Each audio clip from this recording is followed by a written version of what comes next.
ओम नमः शिवाय। दोस्तों, आपका हमारे चैनल पर स्वागत है। आज के इस कार्यक्रम में हम आपको जानकारी देने वाले हैं न्याय और कर्म के देवता शनिदेव 6 अप्रैल 2024 को राहु के सतभिषा नक्षत्र से निकलकर बृहस्पति के पूर्वा भाद्रपद नक्षत्र में प्रवेश कर चुके हैं और यहाँ पर ये आगामी 3 अक्टूबर 2024 तक गोचर करने वाले हैं। तो आइए जानते हैं कि शनि के इस नक्षत्र परिवर्तन का प्रभाव धनु लग्न या धनु राशि वालों पर किस प्रकार से पड़ने वाला है। अगले 6 महीने में शनिदेव क्या आपके लिए भाग्य का पिटारा खोलेंगे, क्या आपके दुखों को दूर करेंगे, संपूर्ण विषय की जानकारी देंगे। देखिए, हमारे ज्योतिष शास्त्र में शनि को न्याय और कर्म का देवता कहा जाता है। जब भी शनि की बात आती है तो हम सब के मन में एक भय सा उत्पन्न हो जाता है कि अब कुछ गलत होने वाला है, लेकिन ऐसा नहीं है। शनिदेव व्यक्ति के द्वारा किए गए कर्मों का फल उसको प्रदान करते हैं। जो व्यक्ति जैसा कर्म करता है उसके अनुरूप शनिदेव उसको फल देते हैं। हमारे ज्योतिष शास्त्र में शनि को न्याय और कर्म के देवता के साथ साथ जुडिशरी, कंस्ट्रक्शन लाइन, टेक्नोलॉजी का कार्य, दुख, कष्ट, पीड़ा, इसके साथ ही रात्रि, आयल, फैक्ट्री, इंडस्ट्री, उद्योग, चमड़ा उद्योग, इन सभी क्षेत्रों का इनको कारकत्व प्राप्त है। स्पेशली शनिदेव को प्रजा का भी कारक कहा जाता है। तो जब शनिदेव आपकी राशि से 3rd हाउस के अंदर गोचर कर रहे हैं और ये गुरु के नक्षत्र में जाएंगे और गुरुदेव बृहस्पति आपके लगन, प्रथम भाव और चतुर्थ भाव के स्वामी हैं, तो ऐसी स्थिति में शनि का यह नक्षत्र परिवर्तन आपके लिए अच्छा जाने वाला है। इस समय अवधि के दौरान 6 अप्रैल से लेकर और 3 अक्टूबर तक आपके जीवन में कुछ पॉजिटिव चेंजेस देखने को मिलेंगे। स्पेशली जो लोग सेल्स, मीडिया, मार्केटिंग से जुड़े हुए हैं या आप किसी भी प्रकार के ऑनलाइन के काम करते हैं, टेक्नोलॉजी से जुड़े हैं, तो यह समय आपके लिए ट्रिमेंडस साबित होने जा रहा है। छोटे भाई बहनों से आपको लाभ देखने को मिलेगा। वही इस समय अवधि के दौरान आपके साहस और पराक्रम में वृद्धि अवश्य देखने को मिलेगी।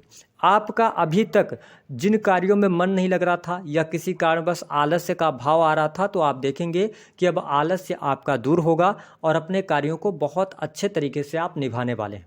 हालांकि इस समय अवधि के दौरान जो धनु लग्न अथवा धनु राशि के जातक हैं, इनके सुख सुविधाओं में भी वृद्धि होगी। कहीं ना कहीं से ये भाग्योदय का समय शनिदेव लेकर आएंगे। भाग्य आपका साथ देगा, आपके रुके हुए कार्यों में गति देखने को अवश्य मिलने जा रही है। साथ ही आप देख पाएंगे कि यहाँ पर शनिदेव 3rd हाउस में गोचर कर रहे हैं, तो जिन लोगों को संतान से संबंधित समस्या चल रही थी तो उनकी संतान संबंधित समस्याएं यहाँ पर दूर होती नजर आएंगी। धनु लग्न और धनु राशि वालों के लिए यहाँ पे संतान प्राप्ति का योग भी शनिदेव बनाने वाले हैं। साथ ही आप देख पाएंगे कि यह समय अवधि आपके व्यक्तिगत जीवन के लिए भी बहुत अच्छी रहेगी, यानी कि आपका मन, आपकी थॉट प्रोसेस पॉजिटिव रहेगी और जब पॉजिटिव थॉट प्रोसेस के साथ में आप काम करेंगे तो आपको सफलता तो अवश्य प्राप्त होगी। जो लोग नौकरी कर रहे हैं तो नौकरी के लिए भी समय बहुत अच्छा रहेगा। आपके कार्य क्षेत्र में मान सम्मान की प्राप्ति, पद प्रतिष्ठा की प्राप्ति होती हुई नजर आ रही है। साथ ही कार्यस्थल पर आपका दबदबा भी बना रहेगा। इसके साथ ही देखें कि शनिदेव की जो तीसरी दृष्टि है वह आपके पंचम भाव पर पड़ रही है। हालांकि नीच की दृष्टि पड़ रही, तो थोड़ा सा ध्यान रखिएगा कि जो लोग प्रेम संबंधों में हैं तो प्रेम में छोटी मोटी बातों को लेकर समस्याएं आपके सामने निकल कर आ सकती हैं। बहुत सारे धनु लग्न अथवा धनु राशि वाले जातक जिनकी शनि की दशा चल रही होगी, मंगल की दशा चल रही हो या चंद्रमा की दशा चल रही हो, तो इस दौरान आपके प्रेम में ब्रेकअप होने की भी संभावनाएं बनती हैं। हालांकि स्टूडेंट, विद्यार्थियों के लिए समय बहुत अच्छा रहेगा। विद्यार्थियों के लिहाज से अगर देखा जाए तो आप आने वाले टाइम पे अच्छी पढ़ाई करने वाले हैं। यदि आप हायर एजुकेशन लेना चाहते हैं तो देखिए, मेहनत तो आपको करनी पड़ेगी, क्योंकि शनि की 7वीं दृष्टि जो है ना वो सिंह राशि पर पड़ रही है। तो आने वाला यह जो 6 महीना रहेगा यह आपके लिए हायर एजुकेशन के लिए टफ रहने वाला है। लेकिन यदि आप तैयारी वगैरह कर रहे हैं, आप मेहनत कर रहे हैं, तो मेहनत का पूर्ण रूप से आपको फल अवश्य मिल जाएगा। साथ ही पिता के साथ संबंधों को बेहतर करने का आप प्रयास अवश्य करें तो ज़्यादा बेहतर चीज़ें रहेंगी। हालांकि जिन लोगों के जीवन में लोन से संबंधित कोई समस्या चल रही थी, कर्ज की अधिकता बनी हुई थी या शत्रु संबंधित परेशानी चल रही थी, तो उन परेशानियों को शनिदेव दूर करने का काम करेंगे। एक और बात आपके जीवन में घटित हो रही थी कि लगातार आपकी आय कम हो गई थी लेकिन खर्चे अचानक से बढ़ गए थे। विशेष तौर पर आपके स्वास्थ्य पर भी खर्चे हो रहे थे और इसके साथ आप देख पा रहे थे कि कहीं ना कहीं से घर के किसी सदस्य के स्वास्थ्य को लेकर हॉस्पिटल्स के चक्कर लगाने पड़ रहे थे। तो कहीं ना कहीं से जो पैसा आपका हॉस्पिटल्स पे खर्च हो रहा था वो तमाम खर्चे आपके कम होंगे। कहीं ना कहीं से आप देख पाएंगे कि पर्याप्त मात्रा में आप नींद ले पाएंगे। वही आपके दाम्पत्य जीवन के लिहाज से भी शनि का यह जो नक्षत्र परिवर्तन है यह बेहतर रहने वाला है। आपके जीवन साथी के साथ में आपके संबंध बेहतर रहेंगे, जीवन साथी का पूर्ण रूप से सहयोग आपको प्राप्त होगा, आपके जीवन साथी की तरक्की भी यहाँ पर होने वाली है। तो ये स्थिति बहुत बढ़िया रहेगी। वही जो धनु राशि वाले जातक बिजनेस व्यापार कर रहे हैं तो काम कारोबार के लिहाज से भी शनि का यह नक्षत्र परिवर्तन बेहतरीन साबित होगा। आपके काम कारोबार में वृद्धि होगी।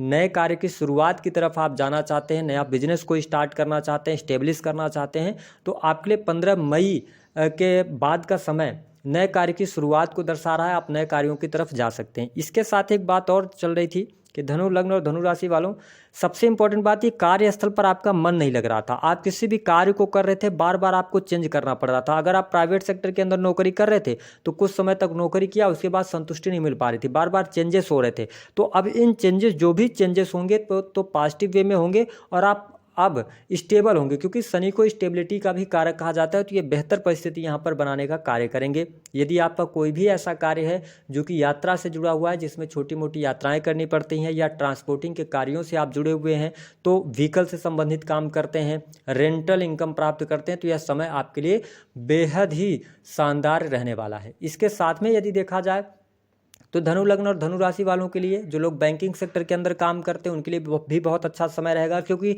शनि आपके सेकंड हाउस के भी लॉर्ड हैं। तो ये धन में वृद्धि आपके लिए कराएंगे। ठीक है, धन वृद्धि का बहुत अच्छा योग यहाँ पर बनता हुआ आपके लिए नजर आएगा। इसके साथ में आप देख पाएंगे कि जो धनु राशि वाले हैं बैंकिंग सेक्टर के अंदर, कंसल्टेंसी, लॉ के फील्ड के अंदर हैं, या आप कम्युनिकेशन के फील्ड से जुड़े हुए हैं, तो यह गोचर शनिदेव का अच्छा रहेगा। तो कुल मिलाकर अगर देखा जाए तो धनु राशि वालों के लिए शनि का यह नक्षत्र परिवर्तन काम कारोबार के लिहाज से, भाग्योदय के लिहाज से, संतान का सुख, राजनीतिक क्षेत्र से जो लोग जुड़ाव रखते हैं तो राजनीतिक क्षेत्र में बहुत अच्छी सफलता यहाँ पर प्राप्त होती नजर आ रही है। बाहरी लोगों का सपोर्ट आपको बहुत बेहतर तरीके से प्राप्त होगा और आप इस समय अवधि के दौरान अपनी भूमि, भवन, वाहन से संबंधित चीज़ों को प्राप्त करने के लिए पैशनेट भी रहेंगे, मेहनत भी करेंगे। लेकिन मैं आपके लिए एक सजेशन दूंगा कि शनिदेव थर्ड हाउस में बहुत अच्छे परिणाम देते हैं, लेकिन आपके फोर्थ हाउस के अंदर राहुदेव विराजमान है। तो आप भूमि, भवन, वाहन से संबंधित कोई काम करें तो उसको लेकर आप जल्दबाजी में निर्णय ना लें। जल्दबाजी में आप कोई भी निर्णय करते हैं तो वो कहीं ना कहीं से गलत साबित हो सकते हैं। आपके साथ में कोई चीटिंग अथवा फ्रॉड हो सकता है। हालांकि शेयर मार्केट वगैरह से जो लोग जुड़े हुए हैं उनके लिए बहुत अच्छा यह शनि का नक्षत्र परिवर्तन नहीं रहेगा। आप ठोस निकायों से पैसा बना सकते हैं। हेल्थ भी काफ़ी ज़्यादा इंप्रूव हो रही है। थोड़ा सा पेट और लीवर की समस्या आपको परेशान करने वाली है। उपाय क्या करना है? धनु लग्न और धनु राशि वालों को उपाय के तौर पर केवल अपने राशि के स्वामी को मजबूत कीजिए। गुरुदेव बृहस्पति को, शनि कहते हैं कि अहंकार मत कीजिए, तो आप अहंकार से बचिएगा। और इसके साथ ही गरीब व्यक्तियों की मदद करते रहिए। शनिवार के दिन काली वस्तुओं का दान कर दीजिएगा। केवल एक शनिवार आप कर दीजिए, जूते चप्पल कुछ भी, तो आपको लाभ अवश्य मिलेगा। दी गई जानकारी पसंद आई है तो वीडियो को लाइक करें।